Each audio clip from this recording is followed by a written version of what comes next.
Pierre, thank you. There was a mystery for a time today when a passenger jet bound for the U.S., the plane nearly here, when it dropped more than 8,000 feet and then turned around, going all the way back to Europe. Many were tracking the flight, and now we know what was behind this and why they turned back. Here's Stephanie Ramos. Tonight, the mystery of the U.S.-bound flight that made it almost all the way to North America and descended more than 8,000 feet before it turned back around towards Europe. We're now learning that flight encountered severe turbulence over Greenland. Images showing items thrown across the cabin. According to Scandinavian Airlines, 254 passengers were on board, traveling from Stockholm, Sweden to Miami when it hit turbulence. One passenger telling ABC News the turbulence started intensifying to the point where it was unpleasant. People were screaming. The Airbus A330 then descending roughly 8,300 feet in 7 minutes to find smoother air. The airline making the unusual move to fly all the way back to Europe despite its proximity to Canada and the U.S. The aircraft rerouting to Copenhagen more than 5 hours away. The airline saying they do not have the necessary facilities and staff to inspect the plane in Miami. No severe injuries were reported among the passengers or crew. David, that plane landed in Copenhagen without incident. The airline says it will undergo a full inspection. Passengers are being booked into hotels overnight and will travel on another flight to Miami tomorrow.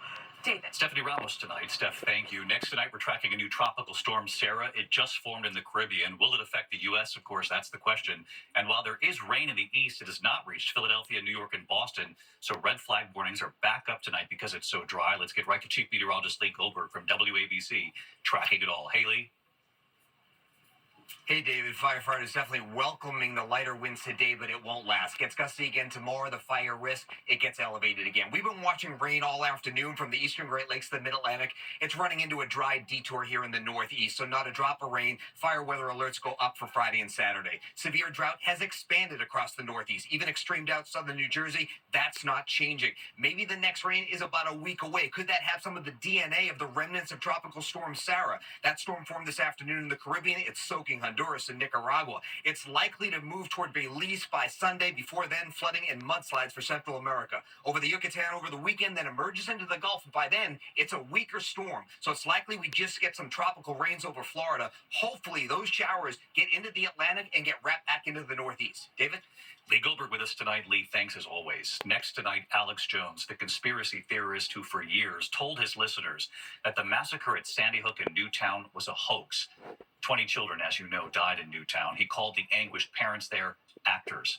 Tonight, what's now happened to his InfoWars platform? Today, we learned the satirical publication The Onion has bought it, and they're planned for it now. Here's Aaron Katursky. Tonight, Alex Jones's media empire, InfoWars, sold at auction to help pay his billion-dollar debt to the Sandy Hook families he defamed. We were able to stand up to a huge bully. Those families backing the satirical website The Onion in its takeover of a platform that peddled lies to millions. This is just the beginning of Jones's lesson in accountability. For years, Jones called the massacre at Sandy Hook Elementary a hoax, and the grieving families actors, mocking them. Doing classic acting training where he's laughing and joking, and they say, "Hey, we're live," and he goes, "Oh."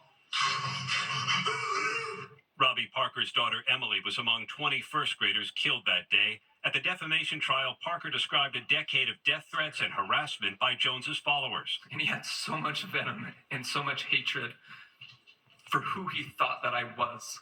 Emily's mom, so scared, she hid in a closet the day of her daughter's funeral. Every little thing we did, I was paranoid. For Robbie Parker, taking InfoWars from Alex Jones is justice. Taking his business away is a big deal. He's made tens of millions of dollars off these lies, and he's having to face the consequences because of what we did. Terms of the sale were not disclosed, David. The Onion plans to turn InfoWars into a parody, mocking the kind of disinformation that Alex Jones amplified. The families know they cannot silence him, but they say this sale takes away his megaphone. David?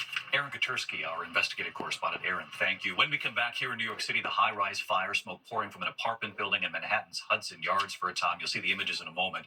Also, the dramatic rescue of a couple from their burning home. And the alarming numbers tonight involving measles right here in the U.S. Tonight, firefighters battling a high-rise fire in New York City's Hudson Yards for a time. Black smoke seen pouring from the roof of a 44-story apartment building. The set Residents were forced to evacuate nearly 80 firefighters, bringing it under control in less than an hour. No injuries reported. Outside Detroit tonight, video showing the rescue of a couple in their 70s pulled from their burning home. 4 police officers breaking through a blocked door and window, the home filled with thick smoke. Officers taking turns searching for victims. The couple was pulled to safety. Extraordinary work. When we come back tonight, those alarming new numbers involving measles here in the U.S. and the high school runner, her final race, and what she did right before the finish line. It's unforgettable. Next tonight, the CDC warning cases of measles are surging in the U.S. and the world. Cases reported in 30 states, 16 outbreaks this year alone, 4 times more than last year. They say most cases involve children who have not been vaccinated. A note about our CEO tonight, Disney CEO Bob Iger. French President Emmanuel Macron presenting Iger with France's highest civilian honor for exceptional service to the country. Iger writing the honor quote truly illustrates the strong bond Disney has with France. We have always drawn inspiration from France and its rich heritage. Walt Disney himself received the same honor 88 years ago. Congrats, Bob. When we come back here tonight, the high school runner, her final race, and what she did right before the finish line. Finally tonight here, the high school runner, her senior year, her final race, out to set her personal best, and what she suddenly did instead. America Strong. At her cross-country state championship in Hot Springs, Arkansas, senior Kaylee Montgomery was running in her last race for Batesville High School. She was trying for her personal best. Just 40 yards from the finish line, her dad, Robert, filming from the sidelines, cheering Kaylee on, when another student from an opposing school suddenly falls to the ground in exhaustion, struggling to stand, struggling to keep running.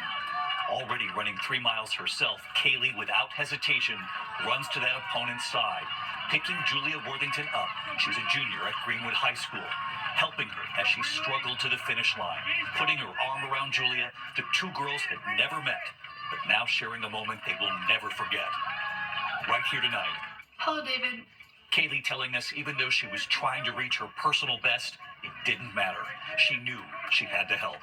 Just kept encouraging her to push through, and I was just telling her that you got this and we're almost there, and I just kept praying out loud for the Lord to give her strength. Hello, David. Kaylee's proud father, Rob, right here too. As a dad, it was just what a great way for your daughter to finish her career in high school, really helping someone, encouraging them.